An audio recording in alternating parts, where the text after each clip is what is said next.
एक बार फिर हम आपके साथ हैं भारत और न्यूजीलैंड के बीच में वर्ल्ड टेस्ट सीरीज का जो फाइनल टेस्ट मैच है उसकी विशेष कवरेज लेकर।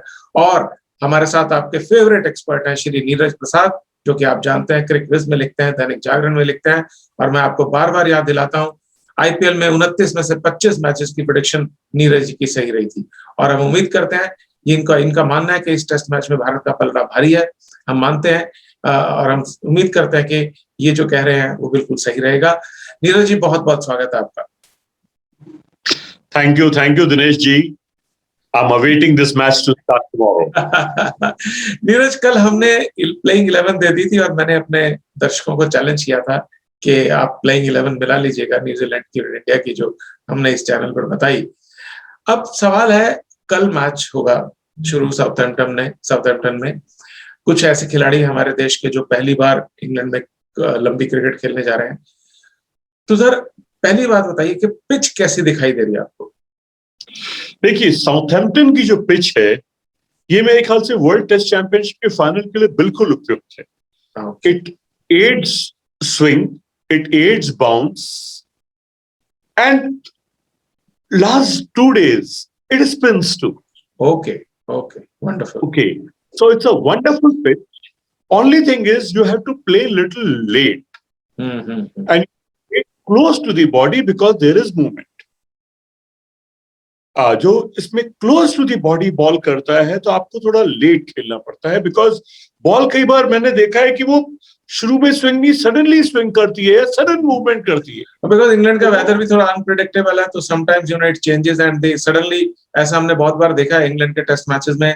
बिफोर लंच बहुत बढ़िया पिच खेल रही होती है और सडनली पोस्ट लंच 15 ही मिनट का हल्की सी झड़ी आती है बारिश की, and the ball start swinging like mad.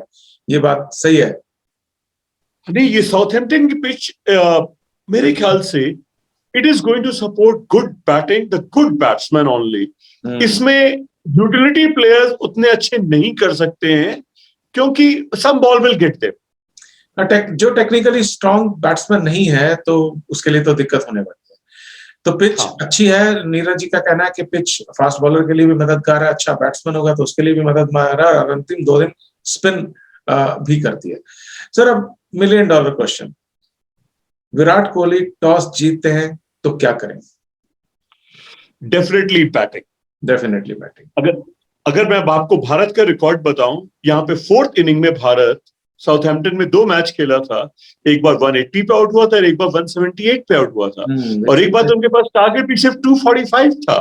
But the fact was कि लास्ट डे वहां पर बॉल मूव करती है। तो देयरफॉर इस पिच पे जो भी पहले टॉस जीतेगा वो फर्स्ट बैटिंग करे, चाहे वो न्यूजीलैंड जीते चाहे वो। अब सर इंडिया जीते, मान लीजिए किसी कारण से विराट कोहली टॉस हार गए, न्यूजीलैंड बैटिंग करता है, तो गेंदबाजों को क्या रणनीति लेके मैदान में उतरना होगा? क्या डायरेक्शंस होंगी ड्रेसिंग रूम से, या आप क्या कहना चाहेंगे हमारे तेज गेंदबाज स्पिनर सबको? देखिए, तो जो यहाँ पर जब ऐसी बॉलिंग होती है, जब ऐसी पिच होती है जो इफेक्ट करती है, तो it has to be a disciplined bowling.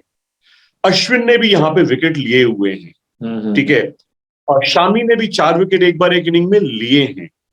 अब सिंपल चीज है कि बुमराह ने अभी उतना अच्छा नहीं किया था यहाँ पे, आजकल जैसे उनका बाउंस थोड़ा कम हो गया है। Siraj very very effective.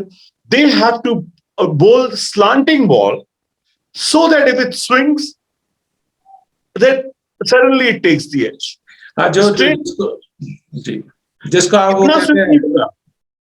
जिसको कहते हैं कॉरिडोर ऑफ अनसर्टेनिटी, तो आपका कहने का अर्थ है कि मिडिल और ऑफ स्टंप को और ऑफ स्टंप के बाहर अटैक रखें, बैकर्स बीच में डालें, बाउंसर डालें। जो मैकग्राथ करता था, हमेशा बाहर रखता था और सडनली अंदर लाता था, सडनली बाहर ले आता। जी, Glenn McGrath was one of the, I think, exponents of fast bowling that I remember as a commentator.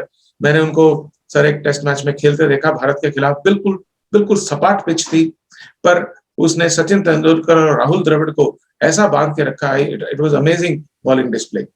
जी, अब देखिए, अगर इंडिया, जो मैं बात ये कहना चाहूंगा कि इस टाइम न्यूजीलैंड अगर सोचती कि उनकी बैटिंग बहुत अच्छी थी, मैं बोलूंगा इंग्लैंड की बॉलिंग खराब थी। Broad and Anderson were at their worst. अगर रॉबिन्सन जैसे नॉर्मल बॉलर और वुड जो कि भारत में इफेक्टिव नहीं थे, they were effective and they are just hoping कि विकेट मिल जाए। तो बट इंडियन बॉलिंग जो अगर भारत को पहले अगर न्यूजीलैंड ने बैटिंग की, India has to ensure that they score less than 250। Yes, then India will. हाँ, इसके बाद मैं यहाँ पे कहना चाहूंगा कि रोहित शर्मा ने जब पिछली बार यहाँ पे खेला था तो 4 डाउन खेलते थे, तब भी उन्होंने 25-26 रन बनाए थे और उस टाइम उनको टेस्ट मैच से डर लगता था, उनकी ये प्लेस नहीं थी, ही वाज नो लॉन्गर। और Cheteshwar Pujara, he carried his bat and he remained out for 132। यहाँ पे राहुल ने भी 50 और विराट कोहली ने भी 50 बनाई है। तो सिंपल जो मैच का मेरा ये है, अगर देखिए पहले बैटिंग आई, India has to make something around 400 which they are capable, जो मैंने आपको परफॉर्मेंस बता दी। इवन 5 शानदार बैट्समैन और दो तगड़े ऑलराउंडर, तो दैट्स पॉसिबल। या एंड इवन अश्विन के भी 25 रन है, जो मैं अश्विन ने बोल रहा हूँ, इस ग्राउंड पे इसके 25 रन है, बाकियों से नहीं बने थे, अश्विन से बने थे जब हम 178 बना। Okay, so that the fact is India's target is 400। जी, India can make it। Supposingly New Zealand bats 250 and India even if it's going to get 350, the second innings, तब तक बॉल यहाँ पे पिच, सेकेंड इनिंग में कोई भी यहाँ पे 250 नहीं बना सकता। जी, अगर 250 भी बना दिए न्यूजीलैंड ने, तो हमारे पास 150 का टारगेट होगा जो कि इंडिया चेस कर ले। So I am going for 4:1 India winning and let experts take it, over New Zealand advantage hai, everybody talks conservative, they don't keep up the sleeves, they may not have seen ki I've gone through the videos of Ashwin there, I've gone through the again, तब मैं यहाँ पर आ रहा हूँ कि यहाँ पे जो बॉल कहाँ पे होनी है, और जो न्यूजीलैंड के बॉलर्स हैं वो ऑफ साइड की बजाय लेग साइड से करेंगे, और भारत के पास लेफ्ट हैंडर्स नहीं है। सर, तो ये जो बातचीत बहुत मजेदार थी, हमारे दर्शकों को बहुत मजा आया होगा। और मैं अपने दर्शकों को याद दिला दूं कि फाइनल जो ये वर्ल्ड टेस्ट सीरीज का मैच है, इसका हर दिन मैच से पहले, जो अब कल मैच शुरू होगा, तो कल मैच शुरू होने से पहले हम बात करेंगे, उसके बाद लगातार हर दिन हम डिस्कस करेंगे और आपको आगे का क्या होगा उसका विवरण हम लगातार आप तक लाते रहेंगे। नीरज जी, बहुत बहुत धन्यवाद, बहुत मजा आता है आपके साथ क्रिकेट के डिस्कशन करने में, और मुझे भी बहुत नई चीजें सीखने को मिलती हैं आपसे। बहुत बहुत धन्यवाद, thank you so much. Thank you.